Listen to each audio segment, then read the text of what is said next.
ರಾಷ್ಟ್ರ ಮಟ್ಟದಲ್ಲಿ ಸತತ ಸೋಲುಗಳನ್ನು ಉಂಡಿರುವಂತಹ ಕಾಂಗ್ರೆಸ್ ಇವಿಎಂ ಮೆಷಿನ್ಗಳನ್ನು ವಿರೋಧಿಸುತ್ತಲೇ ಬಂದಿದೆ.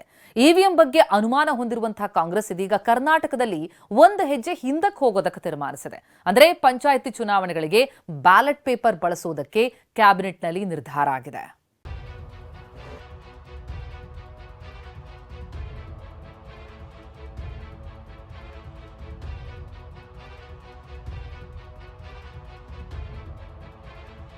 ಇವಿಎಂ ಮಷಿನ್ಗಳು ಅಂದ್ರೆ ಸಾಕು, ಮೊದಲಿಂದಲೂ ಕಾಂಗ್ರೆಸ್ಗೆ ಅನುಮಾನ. ದೇಶಾದ್ಯಂತ ನಡೆದ ಹಲವು ಚುನಾವಣೆಗಳಲ್ಲಿ ಕಾಂಗ್ರೆಸ್ ಹೀನಾಯ ಸಾಧನೆಗೆ ಇವಿಎಂ ಕೂಡ ಕಾರಣ ಅಂತ ಕಾಂಗ್ರೆಸ್ ಆರೋಪಿಸ್ತಾ ಇದೆ. ಹೀಗಾಗಿ ಆಡಳಿತ ಹೊಂದಿರೋ ಕರ್ನಾಟಕದಲ್ಲಿ ಇವಿಎಂಗೆ ತಿಲಾಂಜಲಿ ಆಡೋಕೆ ಮುಂದಾಗಿದೆ.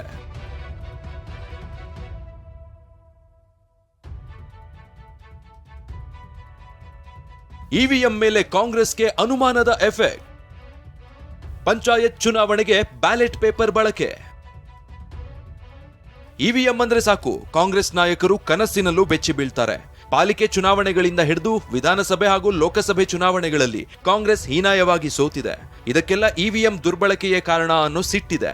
ಹೀಗಾಗಿ ಜಿಬಿಎ ಚುನಾವಣೆಯಲ್ಲಿ ಬ್ಯಾಲೆಟ್ ಪೇಪರ್ ಬಳಕೆಗೆ ಅವಕಾಶ ಮಾಡಿ ಗ್ರೇಟರ್ ಬೆಂಗಳೂರು ಅಥಾರಿಟಿಯ ಕಾಯ್ದೆಗಳಿಗೆ ಸರ್ಕಾರ ತಿದ್ದುಪಡಿ ತಂದಿತ್ತು.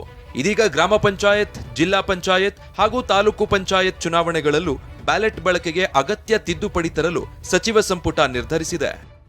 ಈಗೇನು ಚುನಾವಣೆಗಳನ್ನು ಮಾಡ್ತಾ ಇದ್ದೀವಿ, ಆ ಚುನಾವಣೆಗಳಲ್ಲಿ ಮತಪೆಟ್ಟಿಗೆ, ಮತಪತ್ರ ಇವನ್ನ ಕೆಲವು ಕಡೆ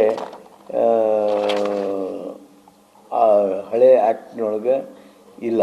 ಅದಕ್ಕೆ ಆ ಆ್ಯಕ್ಟನ್ನು ಹೆಚ್ಚು ಸಮರ್ಪಕಗೊಳಿಸೋದು ಅಂದರೆ today we are going for ballot paper, ballot box. ಎಲ್ಲೆಲ್ಲಿ ಅದು ಅಗತ್ಯ ಬೀಳ್ತದೆ ಅವುಗಳನ್ನು ತಿದ್ದುಪಡಿ ಮಾಡುವುದು. ಇನ್ನುಳಿದಂತೆ ಸಂಪುಟದಲ್ಲಿ ಕೈಗೊಂಡ ಪ್ರಮುಖ ನಿರ್ಣಯಗಳು ಏನೇನು ಅಂತ ನೋಡೋದಾದ್ರೆ, ಜಾಲತಾಣಗಳ ಮೇಲೆ ಹದ್ದಿನ ಕಣ್ಣಿಡಲು ಸರ್ಕಾರ ಎಐ ಮೊರೆ ಹೋಗಲು ತೀರ್ಮಾನಿಸಿದೆ. ಕೃಷಿ ಇಲಾಖೆ ಅಡಿ ಬರುವ ಕರ್ನಾಟಕ ಅಂತರ್ಗಂಗಾ ಸೂಕ್ಷ್ಮ ನೀರಾವರಿ ನಿಗಮ ನಿಯಮಿತ ಸಂಸ್ಥೆಯನ್ನು ಮುಚ್ಚಲು ಕ್ಯಾಬಿನೆಟ್ ನಿರ್ಣಯಿಸಿದೆ. ಅನಗತ್ಯ ವೆಚ್ಚ ತಗ್ಗಿಸಲು ಬಂದ್ಗೆ ನಿರ್ಧರಿಸಿದೆ. ಶುಚಿ ಕಾರ್ಯಕ್ರಮದ ಅಡಿ ಸ್ಯಾನಿಟರಿ ಪ್ಯಾಡ್ಗಳನ್ನು ಹಾಗೂ ಮುಟ್ಟಿನ ಕಪ್ಗಳನ್ನು ಗ್ರಾಮೀಣ ಮತ್ತು ನಗರ ಪ್ರದೇಶಗಳಲ್ಲಿನ ಸರ್ಕಾರಿ ಅನುದಾನಿತ ಕಾಲೇಜುಗಳು ಮತ್ತು ಶಾಲೆಗಳು, ವಿದ್ಯಾರ್ಥಿ ನಿಲಯಗಳಲ್ಲಿನ ಹದಿಹರೆಯದ ಹೆಣ್ಣು ಮಕ್ಕಳಿಗೆ ಖರೀದಿಸಿ ವಿತರಿಸಲು ಆಡಳಿತಾತ್ಮಕ ಅನುಮೋದನೆ ನೀಡಿದೆ. ಕ್ಯಾಬಿನೆಟ್ನಲ್ಲಿ ನಿನ್ನೆ ಚರ್ಚೆ ಸಾಕಷ್ಟು ಮಹತ್ವ ಪಡೆದುಕೊಂಡಿದೆ. ಪ್ರಸನ್ನ ಗಾಂವ್ಕರ್, ಟಿವಿ9 ಬೆಂಗಳೂರು.